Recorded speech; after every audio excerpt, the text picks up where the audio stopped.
Je suis de Port-Gentil. Je connais la ville de Port-Gentil. Port-Gentil, c'est le poumon de l'économie de notre pays. Vous pouvez tout faire, vous pouvez tout dire. Vous ne pouvez pas remplacer Port-Gentil au Gabon. Donc, nous devons tout faire pour que la jeunesse de Port-Gentil soit la mieux traitée, soit la mieux servie et profite au maximum des richesses de notre pays. Les populations de Ndougou souffrent, il n'y a pas la route, il faut faire la route. Votez-moi parce que je vais faire la route Mandji-Omboué. Votez-moi parce que entre Omboué et Gamba, il faut prendre le bac. Ce n'est pas normal en 2025 qu'au Gabon, on ait encore des bacs. Il faut construire les ponts, comme les 2 ponts que nous avons vus pour aller à Omboué. Moi, je veux travailler pour vous. C'est moi votre ouvrier. Moi, je ne suis pas d'accord avec cette constitution. Si je gagne, je dois foutre cette constitution à la poubelle. Cette constitution n'est pas bonne parce qu'elle fait des Gabonais de plusieurs niveaux. La loi électorale n'est pas bonne.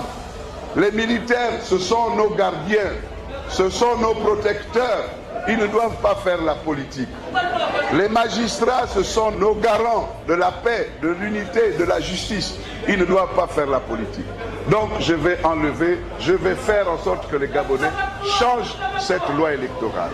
Mon projet de société s'articule autour de la sécurité. Il faut que les Gabonais mangent bien. Il faut que les Gabonais soient bien formés. Il faut que les Gabonais apprennent bien. Il faut que les Gabonais circulent bien.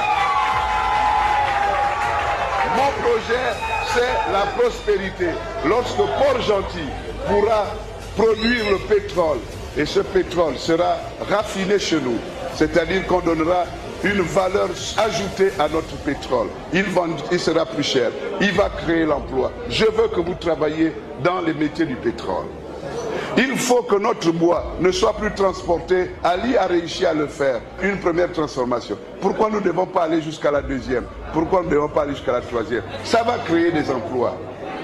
Il faut que notre manganèse cesse d'être transporté dans son état brut. Il faut qu'on arrive à faire en sorte que ce manganèse soit au moins transformé partiellement au Gabon. Ça va créer de l'emploi.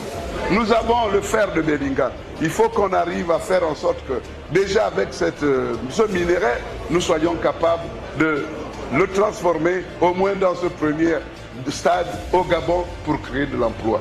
Il faut que nous construisions des maisons pour les gens qui sont à moyens limités. Il faut qu'on protège les vieilles personnes. Il faut que nous mettions une allocation pour les vieilles personnes. Comme je vous dis que si vous avez un diplôme, je mettrai une allocation pour les chômeurs. Je me battrai pour que, vous savez, les malades sont transportés dans les taxis, alors que nous avons des ambulances. Il faut que les malades soient bien transportés. Il ne faut pas qu'on oblige à un malade de payer la caution avant d'être soigné. Ces pratiques mafieuses, il faut les faire disparaître. Donc, mes chers, je sais ce que je veux pour mon pays. Je vous assure que si vous me faites confiance, vous allez voir le Gabon après 7 ans. C'est un Gabon qui va changer.